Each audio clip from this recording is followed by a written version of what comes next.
Tom Nisani, thank you so much for being here. So Tom, you have been one of the most, I would say, prominent Temple Mount activists in Israel over the past years. The organization that you founded, Students for the Temple Mount, you have, I would say, almost single-handedly been responsible for bringing tens of thousands of people to the Temple Mount, for introducing the whole talk about the Temple Mount into the public discourse, and actually bringing about concrete change on the Temple Mount. In addition to your role as Director of Education at Im Tirtzu, you're now also the CEO of BeYadeinu, the Temple Mount Heritage Foundation. The first and obvious question is, how do you have time for all of this? But before I ask that, and before I get into your personal story, I just want you to explain a little bit about the current realities on the Temple Mount, meaning what could Jews do, when could they go up, what are they allowed to do, and it would be great if you just give us some background information. Yeah, so thank you. First, I would say that the Temple Mount is the holiest and most important place on earth for Jews, and actually for the whole, almost the entire population of the world. And currently the situation on the Temple Mount is pretty much against the Jews in their own country, because for now Jews cannot pray on the Temple Mount. This is pretty famous, people know it already. But also Jews cannot walk freely inside the Temple Mount. We have to be guarded by policemen and Waqf, Jordanian Waqf, which is a foreign force inside Israel. And basically in our own land, in our own country, Jews cannot go freely inside the Temple Mount and pray, and not even talk about the third temple that we had two temples on the Temple Mount. It's not something that is coming from nothing. So for now, Jews are forbidden to do many things on the Temple Mount. And you asked about how can we get in. We have only 4 or 5 hours a day to get inside the Temple Mount, not included Friday and Saturday, which is, I don't remember exactly the total hours per month, but it's a very small amount of hours that we can go inside the Temple Mount, which is unbelievable, thinking of our Jewish country that not allowing Jews to do their freedom of religion. And the Arabs could go freely, or do they also have certain hours, or they could just go on the Temple Mount whenever they want? No, actually it's Muslim, not only Arabs.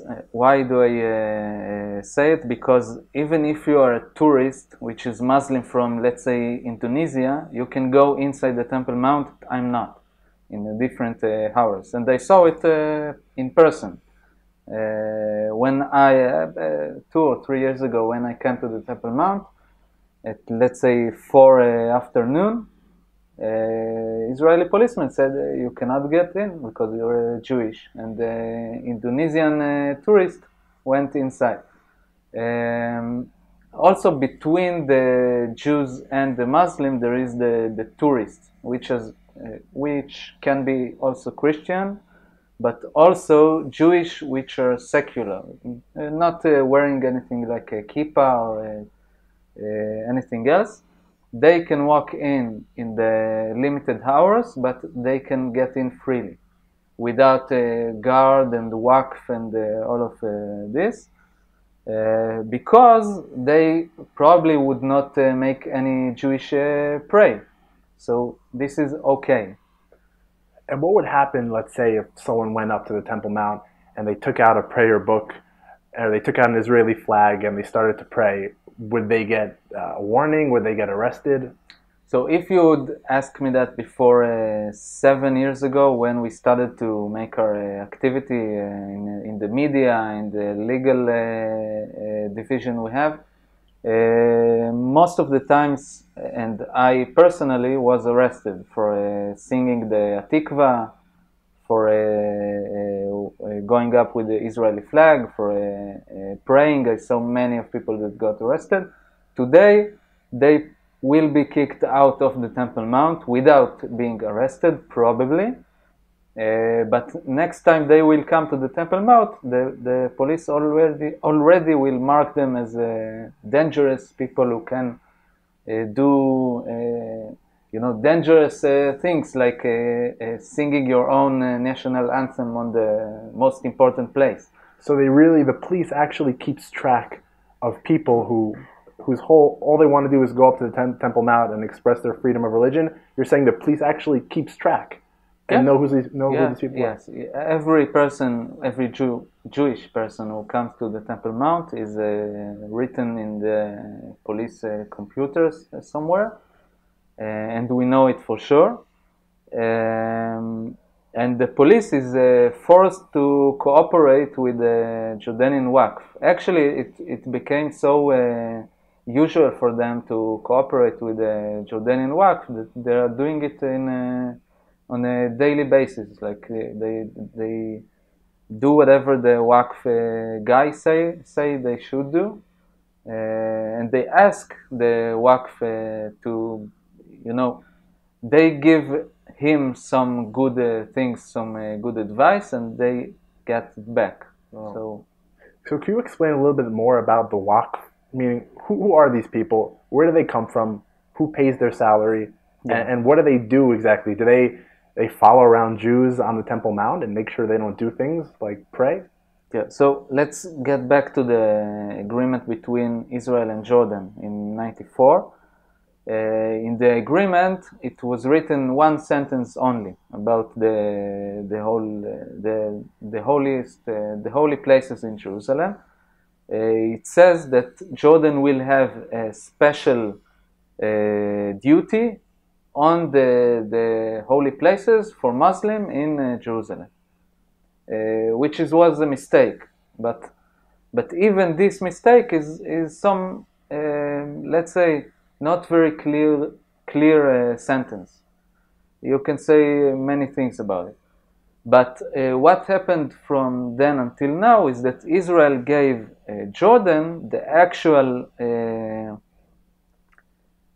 actual force to do everything inside the Temple Mount. It started, of course, from Moshe Dayan in '67, but the agreement in '94 is the only official paper between us and Jordan.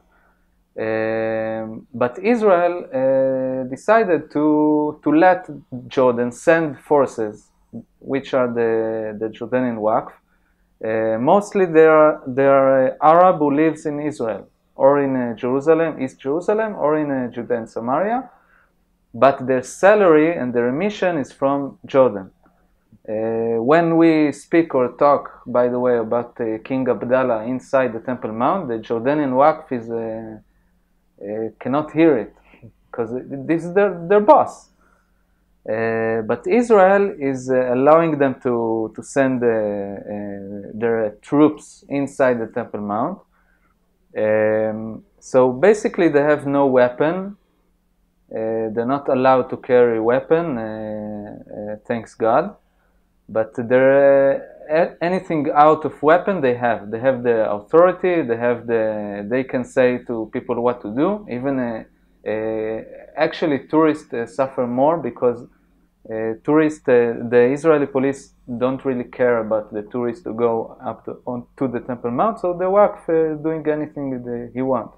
So we saw tourists that was kicked out by force.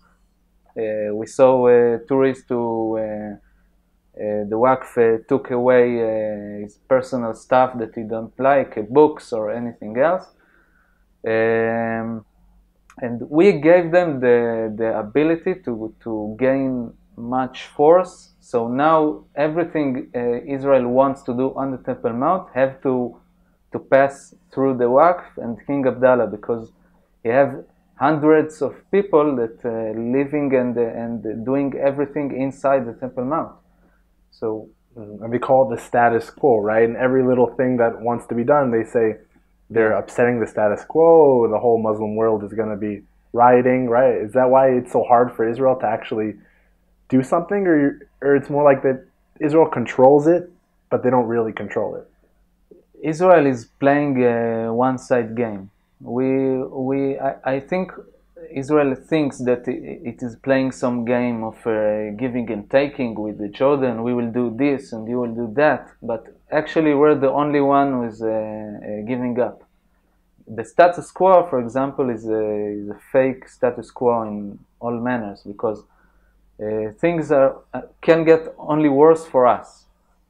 So once in a while, it does. Like in the last Ramadan, one morning the police decided that we should not eat on the Temple Mount because the Muslims are having a fast. We didn't accept it, of course, because it's not a Muslim site. It's the most holiest place for Jews. But it came up apparently one morning.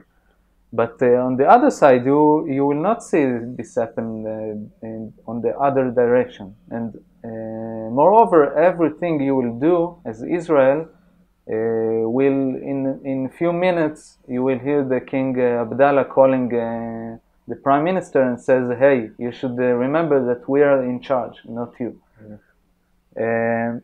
The last thing about it is that the Waqf and the Jordanian and the PLO, which is also inside the whole Temple Mount thing, don't really see nothing from the Israeli authorities as manners for them. They just ignore any court or a prime minister or government. They have only King Abdallah, the Waqf, the PLO.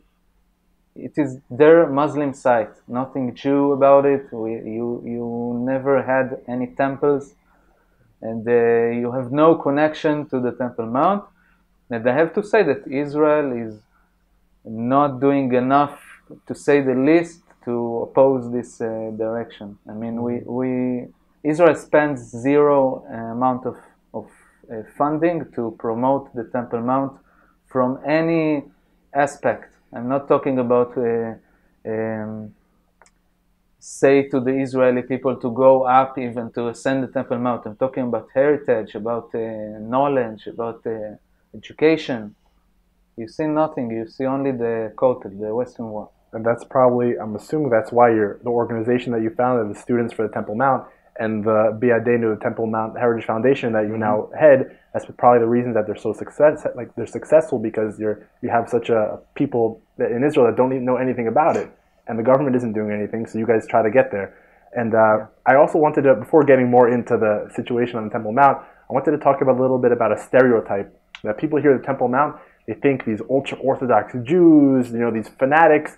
But one of the first things that you notice about yourself is that you're not religious in the classic sense. You're just, an Israeli who cares about the Temple Mount. Mm-hmm. So I'm just curious where your connection from the Temple Mount came from, and what do you say to people who say, it's just for those religious Jews, the ultra-Orthodox Jews. For me, it shouldn't really matter. Yeah. So, first of all, the people who say it was right in a manner before maybe 10 years or 15 years, because the amount of Jews who was ascending to the Temple Mount was really few. I hear stories from back then about 2 Jews per day. It was going up to the Temple Mount in couples and went down. That's it. The Israeli people forgot about the Temple Mount, not only because their fault, also because the state of Israel don't really want us to remember it, because it will make conflict and we have to fight over it. We don't really want. It's more comfortable to remain at the Western Wall, downstairs. Don't make any new world wars. We don't want it. So it's based on something real. But what we do now is to show that and to promote a new generation, which is not only religious. We have secular, we have between, Masortiim, different types. And I basically have no connection to the Temple Mount until the age of 23. The connection started because I got to the Temple Mount by, not say mistake, but We went to the trip on Jerusalem. I was a student on the Hebrew U.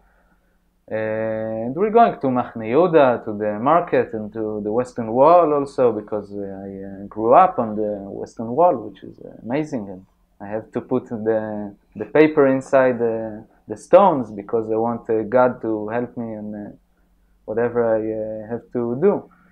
Then we got up to the Temple Mount with one friend. Two friends actually. One of them is wearing kippah in most of the days. On that day, he walked in without a kippah, and when he got on the Temple Mount, he put a kippah to his head because he remembered at the age of 6 or 7 that his parents took him to the Temple Mount, and he lived and born in Jerusalem. So he put a kippah to his head because, like you walking into a synagogue, you have to put a kippah. And he got many shouts and cursing, and even Israeli policemen said, "What's wrong with you? Why are you wearing a kippah?" And I think this is the first impression or thing I remember about the Temple Mount, which was duplicate impression. It was I was really shocked about what is happening because it reminded me when you see on the paper what is going on in France and Paris, and Jews cannot go with a kippah on their head, anti-Semitism, all of this. From the other hand, this place was something real special that I did not feel on the Kotel. I cannot explain it because I'm not a religious guy, but it was something really special. And from back then, I started to make some groups to go to the Temple Mount and learn about it. And from back then, I'm inside it because I'm aware that this is the most important thing to do. We have plenty of things to fix in Israel, but this is the place to start. Like said before, Uri Tzvi Greenberg, whoever controls the mount will control the whole land. So he was right. So it seems now from what you're saying that the group that's really controlling it is the Waqf. You mentioned that they pretty much do whatever they want. I was wondering if you could talk a little bit more about that. I remember it was a few years ago that they broke into this, I think they called it the Golden Gate. They broke into this place that was locked off. They created a new, some sort of prayer area, and the Israeli police said don't do it, but they just did it anyways. And they have a history of about digging up all the archaeological evidence that the Jewish people were here, and they just dumped it in the garbage like it was nothing. You talk a little bit more about what the Waqf actually does? Yes, I think it's not new to any of Israeli or foreign audience that Israel is having a real problem with dealing with the force, with violence of local population. We see it almost every day in the south, in the Negev, in the north, and on Tel Aviv. And we see it also on the Temple Mount, which is very clear and powerful to see those examples. So the Temple Mount is now running, the big things are running through the, whoever have more force to implement on the other side. So we see, like you said, on the Golden Gate, Sha'ar HaRachamim in Hebrew, back in February 19, 2 years ago. We saw it on what happened after the 2 policemen were killed on the Temple Mount, 2017. And they were Muslim policemen, correct? Or they were Jews? Jews. They weren't Jewish policemen. They were Jews? No, Jewish policemen. Their duty is to take care of the outside, by the way. They back then, it was Friday. They was standing outside of the Temple Mount because there are no Jews getting in on Fridays. So it don't really matter to the Muslim who attacked them because they went outside from the Temple Mount outside and shot. And you saw after it, again, Israel started to put the magnetometers, whoever remember the whole issue. And the metal detectors, right. Yeah, and wanted to make sure that every Muslim that get in don't carry another weapon, which is basic. And by the way, until now, the only gate which have detectors are the Jewish gate, the gate for Jews. And Muslim, I always say, tomorrow or now or in 2 days, there can be another terror attack, which can end in 10 policemen killed. I hope it will never happen, but this is reality. And why? Because after it, Israel decided to put detectors. The Muslims said, "Not, you will not. You will not do it." King Abdullah said, "You will not do it," and Israel gave up because it's easier to say we tried, we cannot do anything. But what is the message from it to the next, let's say, Muslim generation? They see that their father will tell them that after the terror attack, Israel tried to implement some changes, and we fight back, and we won. And this is what's happening even today in the Damascus Gate. Outside the old city, not outside the Temple Mount. It was another violent occasion between Israel and local Arabs, and they won again because they have the force, and Israel cannot deal with population where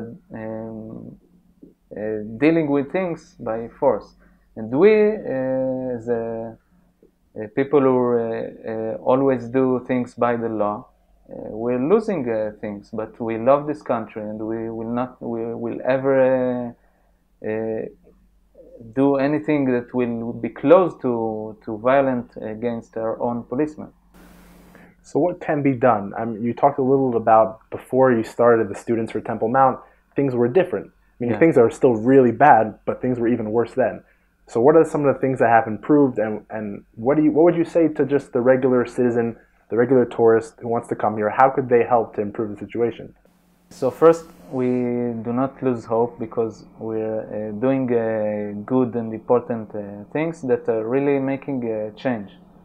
If you would ask me 7 years ago or 8 years ago when I started to go up to the Temple Mount, we got attacked on almost every time we were ascended to the Temple Mount. We were attacked by stones and cursing and spitting every time.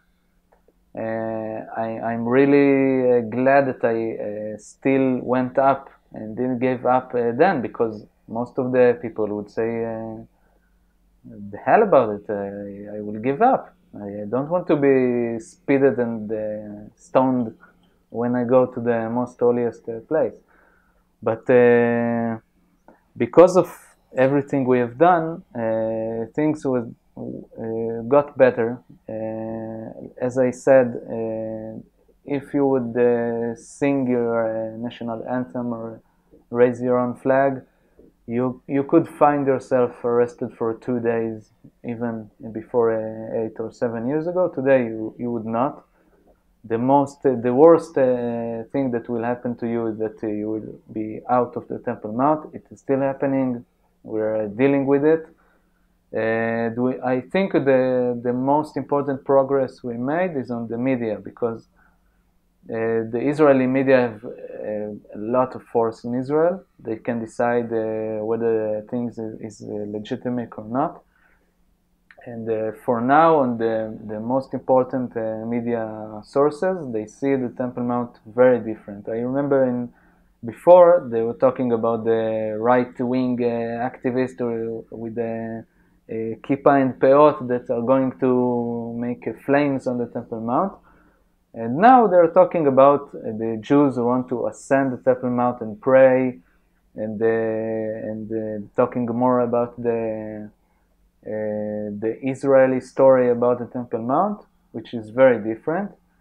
We have to do more. You asked about what the ordinary guy can do.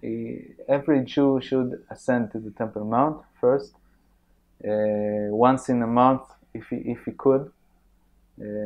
I go up to the Temple Mount at least one time in 2 weeks. Sorry, because we have to be there physically to things to change. If we're not going up, so other guys will be there, and Muslim will be there, and So the only way to actually affect change is by going there.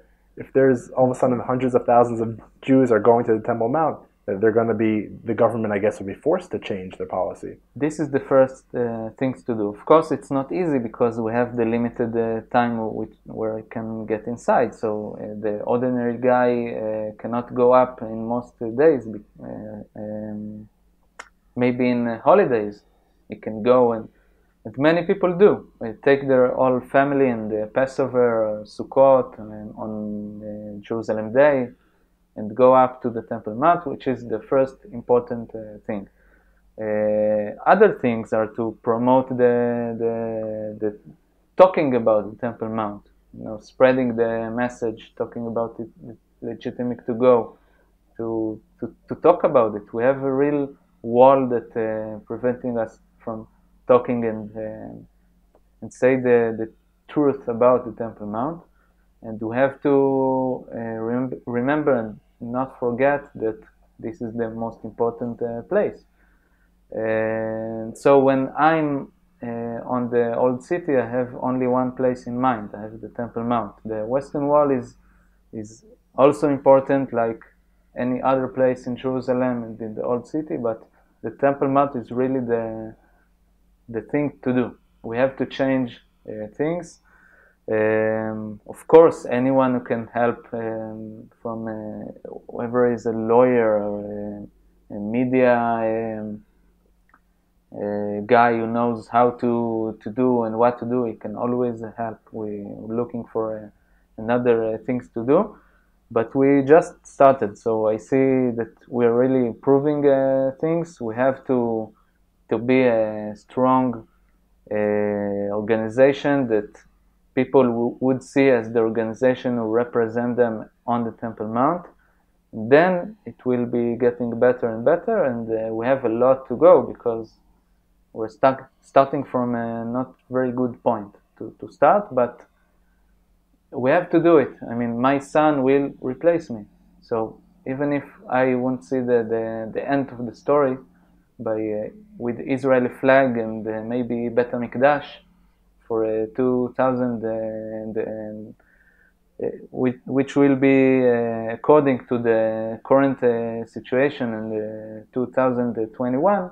So my son will proceed until we get to the point. We will not give up about it.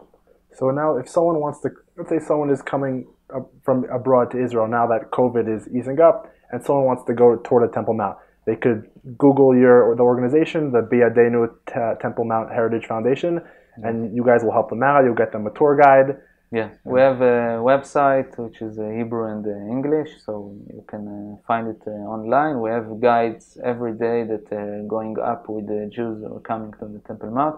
It is very important because the first impression is sometimes bad because you see the policemen and Waqf and everything, but our guides are almost every day over there, and they're taking up Jews who are coming and giving them the halacha instructions for those who it is important for them, where to go, where not to go. We have places that we're not going on the Temple Mount because of the halacha, and any other instructions from how to get to the Temple Mount, how we get inside and outside, everything. Okay. Well, Tom Nisani, thank you so much for the talk, and continue the great work. Thank you.